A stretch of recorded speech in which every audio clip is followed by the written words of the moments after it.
પંચમહાલના મોરવા હડફ પોલીસ મથકના વર્ષ 2020ના આર્મ્સ એક્ટના ગુનામાં નાસતા ફરતા આરોપીને પુણેથી રંગે હાથ ઝડપી પાડવામાં આવ્યો છે।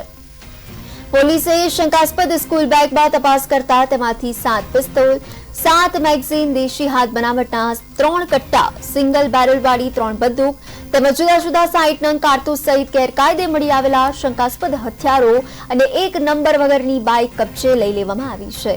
આ કબજે કરીને ભાગી છૂટેલા બંને ઇસમો વિરુદ્ધ ગુનો પણ નોંધવામાં આવ્યો છે। પોલીસની ટીમે પુણેની સ્થાનિક પોલીસની મદદથી છેલ્લા 5 વર્ષથી નાસ્તા ફરતા ચુનીલાલ ઉર્ફે અમિત જગન્નાથ બગેલને રંગે હાથ ઝડપી લીધો છે।